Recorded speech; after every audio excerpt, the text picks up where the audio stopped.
മയക്കുമരുന്ന് കുത്തിവെക്കുന്നവരുടെ ഇടയിൽ HIV ബാധിതരുടെ എണ്ണം വർദ്ധിക്കുന്നുണ്ടെന്ന് തിരിച്ചറിഞ്ഞാണ് കോഴിക്കോട് കോന്നാട് ബീച്ചിൽ 2013 CSRD ഒരു ഓഫീസ് തുറന്നത്.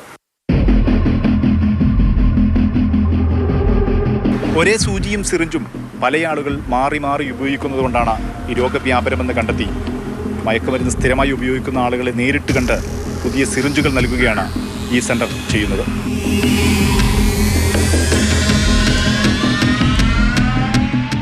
മയക്കുമരുന്ന് ഉപയോഗത്തിന് സൗകര്യം ചെയ്തു കൊടുക്കുന്നവർ എന്നായിരുന്നു ആദ്യം ഇവർ കേട്ട ആക്ഷേപം. എതിർപ്പുകളുമുണ്ടായി. പക്ഷേ പതിയെ ആളുകൾക്ക് കാര്യം മനസ്സിലായി. മയക്കുമരുന്ന് കുത്തിവെച്ചുള്ള HIV ബാധിതരുടെ എണ്ണത്തിൽ കുറവുണ്ടായി.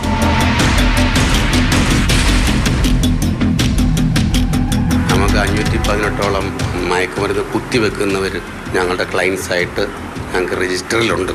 ഞങ്ങൾ NSEP എന്ന് പറയും, നീഡിൽ സിറിഞ്ച് എക്സ്ചേഞ്ച് പ്രോഗ്രാം.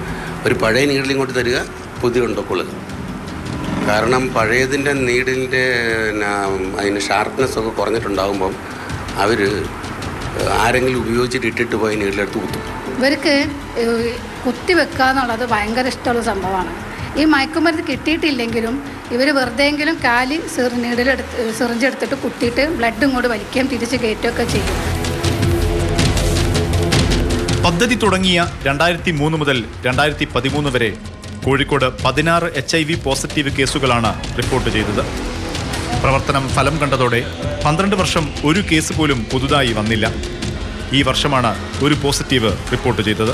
വ്യക്തി ഏറ്റവും അവസാനമായിട്ട് നമ്മൾ കണ്ടെത്തിയ വ്യക്തി ഒരു സ്റ്റുഡൻ്റാണ്, 21 വയസ്സ് പ്രായമുള്ളൂ. അപ്പം അവൻ പോസിറ്റീവ് ആയതിനു ശേഷമാണ് നമ്മൾ അറിയുന്നത് ആൾക്ക് ഇങ്ങനൊരു ഇതുണ്ടായിരുന്നു. കാര്യം ഹൈ ലെവൽ എന്താ പറയുക, നമ്മുടെ സമൂഹത്തിലൊരു നല്ല ഉയർന്ന നിൽക്കുന്നൊരു ഫാമിലി ഉണ്ടായിരുന്നു. ഈ നീഡ് ഷെയറിങ് മാത്രമായിരുന്നില്ല പുള്ളിക്ക് ഉണ്ടായിരുന്നത്, പുള്ളിക്ക് ഹൈ റിസ്ക് ബിഹേവിയർ വരെ ഉണ്ടായിരുന്നു. 4 പേര് ഇപ്പോൾ ലൈവായിട്ടുണ്ടെന്ന് പറഞ്ഞത്, അവരൊക്കെ എങ്ങനെയാണ് വന്നത് എന്നുള്ളതിനെ കുറിച്ച് മറ്റു 3 പേരും നീഡ് ഷെയറിങ്ങിലൂടെ തന്നെയാണ് പോസിറ്റിവിറ്റി. പദ്ധതിയുടെ വിജയം പിയർ എഡ്യൂക്കേറ്റേഴ്സ് ആണ്. അതായത് മയക്കുമരുന്ന് ഉപയോഗിക്കുന്നവരിൽ നിന്ന് തന്നെ വളണ്ടിയർമാരെ കണ്ടെത്തുന്ന രീതി. ഇവർ മറ്റുള്ളവർക്ക് ബോധവൽക്കരണം നടത്തുന്നു. ഫീൽഡ് വർക്കേഴ്സിൻ്റെ കൂടെ തന്നെ ഇവരിൽ നിന്ന് തന്നെ നമ്മൾ ആളുകളെ കണ്ടെത്തുകയും അവരെ ട്രെയിൻ ചെയ്ത് പിയർ എഡ്യൂക്കേറ്റേഴ്സ് എന്ന് പറയും. അതായത് മയക്കുമരുന്ന് കുത്തിവെച്ച് ഉപയോഗിക്കുന്നവരെ തന്നെ ഇത്തരം ആളുകൾക്ക് സർവീസ് കൊടുക്കാൻ വേണ്ടി നമ്മൾ എന്താ പറയുക ഡെവലപ്പ് ചെയ്ത് വന്നിട്ടുണ്ട്. അപ്പോൾ അങ്ങനെ ഇപ്പോൾ ഒരു 8 പേര് നമുക്കിപ്പം സർവീസ് ചെയ്യുന്നവരുണ്ട്. അപ്പോൾ അവരിലൂടെയാണ് നമ്മൾ പുതിയ ആളുകൾ കണ്ടെത്തുന്നത്.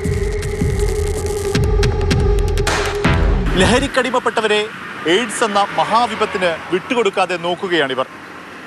ലഹരി സംഘങ്ങൾക്കിടയിൽ HIV വൈറസ് ബാധ തടയാൻ തൽക്കാലം ഇത് മാത്രമാണ് വഴി. ജോം ടി കെക്കൊപ്പം മുഹമ്മദ് ഷഹീദ്, മാതൃഭൂമി ന്യൂസ്, കോഴിക്കോട്.